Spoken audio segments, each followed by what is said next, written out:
time.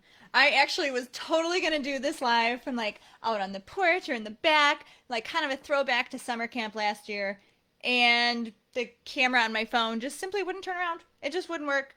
Facebook, I tried it like 8 times the same way, and the same thing happened every time. So here we are with the broken camera because the tripod broke the other day in the office, and we're just having one of those Garfield weeks.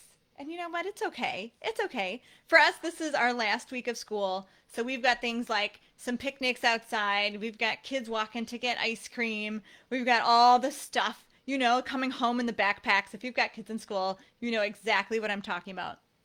So I'm really starting to think about summer. I realized, oh my goodness, it's starting next week. We need a new routine. We have nothing planned. We have no routines. So today, let's talk a little bit about goals for the summer. To me, summer always seems like this vast expanse of time.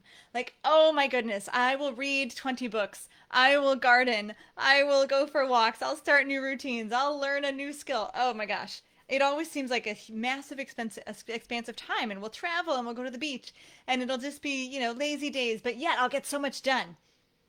It never turns out that way. The summer always goes by so fast.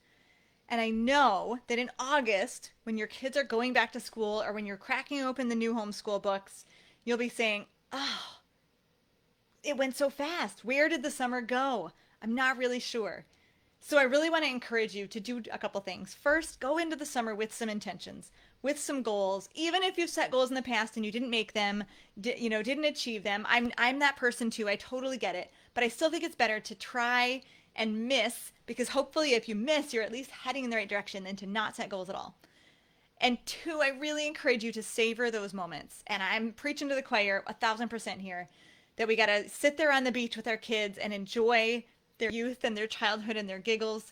We've got to have some family picnics and dinners and campfires and just make the time and step back and try to be present. Don't be somewhere else. Don't be in your to-do list. Don't be worrying about what else you have to do or packing for the next trip or whatever.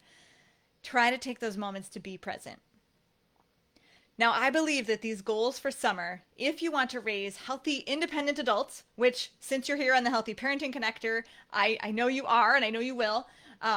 Speaking of Healthy Parenting Connector, by the way, this is the last episode before we take a little break for the summer, because that's one of the things I do. I don't like to do interviews and be beholden to too many schedules in the summer. So we're taking a break. We'll share some of our most popular interviews from the last 2 years this summer here on Tuesdays on the Kids Cook Real Food Facebook page, but we won't have any new interviews until about mid-August as we head back to school. We've already got those lined up. They're really, really good. But I know you Healthy Parenting Connector audience, watchers, listeners, viewers, prioritize raising healthy, independent adults. So how do we do that? We've got to be intentional. We can't just let 18 years go by and be doing our best the whole time, but not have any goals, just as we can't let this summer go by without any goals. And so I strongly encourage you to really consider getting those kids in the kitchen this summer. Those will be some of those moments where you can sit back and take a breath and look around and think, oh, our whole family's working together. This is a precious moment. This is a memory, right? Building memories. This is something I want to remember. This is something I'm grateful for. So absolutely, cooking together can be sort of one of those activities, right? That gives you that gratitude, that gives you those moments. But also, obviously, it's such a valuable skill, such a valuable thing that you can come through the summer and say, oh, this was the summer that the kids really got comfortable and confident in the kitchen. Now, I know because I am a real mom as well. I have 4 kids. They're kindergarten through sophomore. And it's crazy. It's absolutely crazy. Sometimes we can barely get food on the table a couple times a day. So I totally get it. It's not always that easy. So 3 tips this summer to use to capture that time, to not let the summer go by too fast, to really meet those goals of raising healthy, independent adults and getting your kids in the kitchen. Okay, so step 1, I want you to start small. Don't think about teaching a recipe or hosting a dinner party or whatever. Think about what will motivate your kids to be helpful. I'll give you a hint. Unless they're quite young, it's probably not, hey, can you help with dinner? Probably not. Okay? What will motivate your kids to be helpful? Likely, if your kids are anything like mine, going somewhere fun is very motivating. right? As a family, if we are getting ready to go to the beach, if we're getting ready to go, to grandma's house, if we're getting ready to go to a pool or a zoo, suddenly I have motivated helpers everywhere. If I say, hey, who can help me for dinner? Eh, everybody just wants to play, right? So work towards something fun. The next time you're planning to go on a picnic or the beach or the zoo outing and you need to take some food, get the kids involved. Okay. I recommend not doing it when you're like almost ready to go. Don't do it in a time crunch, right? Maybe an hour before, maybe it's the night before, but it's like, hey, in order for us to leave for this trip, I really need everyone to pitch in. If we can do this faster, we can get out of the door faster. If we can do this faster, we can, move on to whatever fun is the day before. And try to give your kids different jobs. Okay. And again, this is not even cooking. This is just being in the kitchen, helping to pack up food, helping to maybe it's just portioning things out. I don't want your kids using knives, while you're all packing up. I don't want them to be practicing new skills. It's just the idea of together working in the kitchen, getting comfortable, opening the fridge, pulling things out. This is like very new, right? If your kids are not well versed at all in the kitchen, that's where I would start, right? A beach day, a picnic day, a pool day, and everyone pitching in. Then phase 2 is to move on to some actual like recipe construction, right? Actually making something as opposed to just packing and portioning. I would highly recommend figuring out a motivating factor, okay? A motivating situation like having friends over, going to a party or a picnic or a potluck where other people will be. Because if your kids can enjoy making a recipe for someone else, again, you might have to beg and cajole a little bit, but there's a carrot. There's something that they're looking forward to. If you can help them learn how to make a recipe and then go with it or have people come to your house, this is a built-in opportunity for easy praise, right? Easy constructive praise that has value, that has worth. When you say, hey, so-and-so made, my child helped make the potato salad, or my child helped make the guacamole that we brought. My kids cut these veggies up and didn't they arrange them nicely in the tray? Automatically and for sure, the other adults will compliment your kids. This will boost your kids' confidence and that helps them want to come back and work more in the kitchen, right? Those positive feelings will pull them back toward the kitchen. Now, once you've done that, phase 3 is now we're going to start teaching some skills.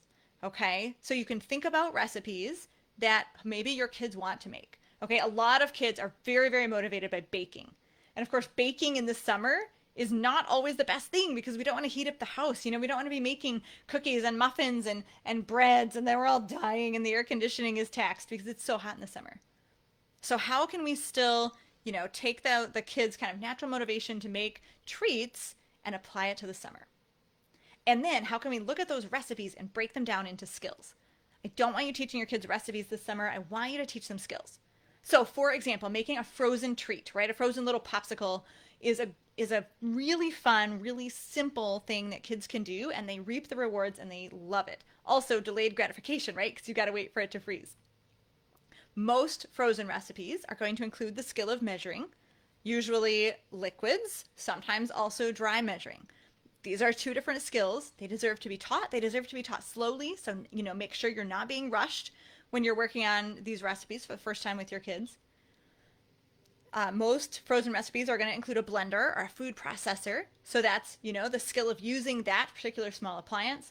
The kids may need to pour. Most likely they'll need to pour. That's another skill, aiming for the center, showing them when to stop and how to not like pour everything all over the place, right? And then that's it. Those 3. Measuring, blending, and pouring, typically, right? And then the frozen treats go in the freezer, delayed gratification, they come out, everybody loves them. You haven't heated up the house. All right. And there are a lot of sort of cooked treats too. You can think about things like spiced and seasoned nuts that get sauteed at the stove. So now we're working with our measuring skills, but then also we're going to work at the stovetop. I believe that kids normally developing ages 7 and up are definitely mature enough, but if yours isn't, usually mature enough to work at the stovetop. You can train them what's hot and what's not. That's what we do at Kids Cook Real Food. We train what's hot, what's not. We work with that cold stove. In our e-course, we can do that for you if you don't want to do it yourself. So, like yesterday, Leah and I had the great privilege to go downtown Grand Rapids to Bistro Bella Vita and take over the kitchen with the executive chef of a restaurant group. And we made fruit pizza, which to me, like I thought for sure baking in the oven. No, he made like sort of a tortilla type flatbread and just cooked it in a dry pan on the stovetop.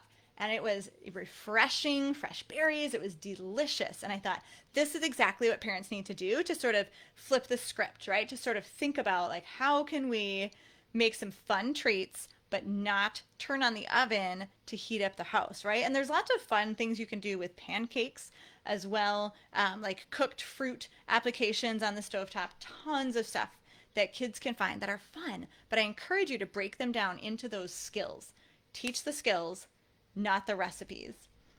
And I see Kim is on with a huge kitchen demo and remodel all July and August. Oh, that is gonna be a long, hard summer. Man, I know you're gonna have probably your Instant Pot like up in the bedrooms or a slow cooker, lots of grilling, I'm guessing. And that's fun too, though, is teaching kids how to cook outside. Teaching kids how to grill, teaching kids how to use a cast iron on the grill, and you can do so much, or just lots of cutting, lots of raw veggies, lots of dips. But oh man, I know we're gonna hopefully have a kitchen remodel at the end of this summer too, Kim. So I totally hear you. That's maybe not the best time, but your kids already know how to cook, so I know that you're already taking these steps and taking these strides. So that's what we would love to help you here at Kids Cook Real Food. I definitely want you to know about our free Snacks Challenge summer camp. That's June 21st to 25th, a couple weeks from today. And that'll be a half an hour every day. We'll have mini lessons, scavenger hunts, tons of prizes. There will be challenges that then your kids can participate in throughout the week. Plenty of time to get them done. We will live cook twice. And then we also have camper cabin cook-alongs, which is an upgrade where we're live cooking every single day. And that's where you'll see Chef Jeremy Packman of Bistro Bella Vita making that fruit pizza with Leah. And oh my gosh, it was so good. He even made it dairy-free for her. So that's really, really great. I love to show kids how food can be super flexible. So how can you get your kids in the kitchen this summer? Well, first, go to kidscookrealfood.com/snacks challenge, sign up for the free summer camp, share it with your friends, invite friends over, do virtual meets, have fun with it. But follow these tips, right? Find a really, really simple way to get the family together, motivating that you're going somewhere, to the beach, to the pool, to the zoo, and construct some food. Get the juices flowing. Then try to figure out a way where the kids can serve other people so they have the natural compliments coming at them. And now they'll feel more confident and more excited to get in the kitchen. And then you can start choosing some other fun treat style recipes. Not too much sugar, of course, but we got to have some fun with our food. And think of it as breaking those down into individual skills that then your kids can put together to make many, many more recipes, not only throughout this summer, but throughout the next year and the rest of their lives. Teaching your kids to cook absolutely pays the family back immediately when everyone is working together. And it also is a very long-term gift and a long-term play to raise healthy, independent adults, to give our kids the capability to nourish themselves and nourish their friends and family as they grow into adulthood. I cannot think of anything more important that you could put on your goals list for this summer. I'd love to hear your goals list. Share those in the comments. Throw them at me because, like I said, our summer starts in like 4 days and I have no idea what my plans are. But I will be intentional and I will have some goals for my kids and we'll make some routines and I'll figure it all out this weekend.